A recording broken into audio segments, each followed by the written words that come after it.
देसी कल्चर। मैं सर मंडी बाबदीन तो आया, राजा इकराम मुस्तफा मेरा नाम है जी, ते मेरा यूट्यूब चैनल है राजा इकराम मुस्तफा।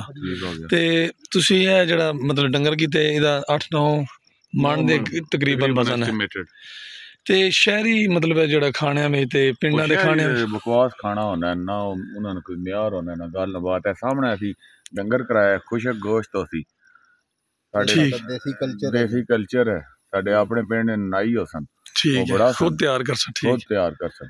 तो जेड़ा मैरिज हाल आना इस वजह से लोग ज्यादा बीमार होने इन्हां ते, उन्होंने पता ही को नहीं होना, पता नहीं सानू खुआ के रहे। ठीक ठीक हकीकत है वो ज़ायके बड़ा चढ़ने, लेकिन हकीकत कुछ और होनी है। इस तो अलावा भी चलो ये तो गल थोड़ी 100% ठीक है, मजीद जेड़ा तुसी जेड़ा फर्क है शहर विच ते पिंडां च कॉस्टली जी हाँ, कॉस्टली तो मेरे ख्याल च अद्धो वध होना है। मसलन अगर मैंने तुहाडे 10 लाख ना एक मैरिज हाल बुक करने ओ ही म्यार असी 5 लाख जो अपने पिंड बढ़ा लेने। ठीक है ठीक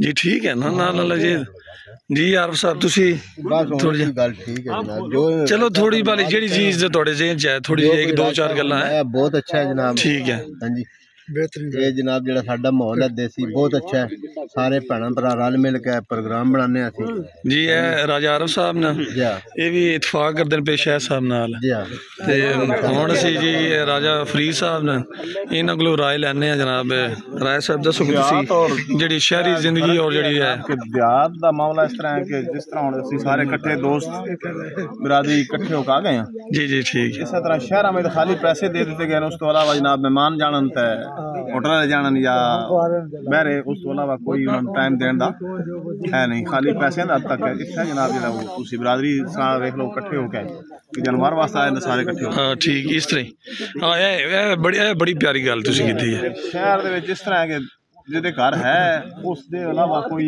आदमी दे नज़दीक या कोई इस इंटरेस्टेड नहीं है। ठीक है, देहात ये है कि पूरी बिरादरी जितनी है सब इंटरेस्टेड है कि यार इस घर दे विच दावत तकरीबन पिंड दे सारे जेड़े सारे लोग जी ठीक है। ये खूबसूरती है पिंड जी हाँ, उदी वजह तो इतफाक प्यार मोहब्बत शादी गमी भी लोग जड़े पिंडा विच ये जड़े आ जाते हैं। ज्यादा लोग देहात नूं पसंद करते हैं कि कोई दावत देहात दी उसने सब पसंद की जानी है कि वो एक लाइव सिस्टम सारा चलता है, अखां दे सामने देख के सारा ज़ब्बा कीता है, उस तो बाद खाना पकना है, उस तो बाद जनाब दावत दी जा रही है या मतलब इस तरह टोटल लाइव चल रही है। ठीक, इस हवाले नाल शहर और देहात च बहुत फर्क पाया जाता है।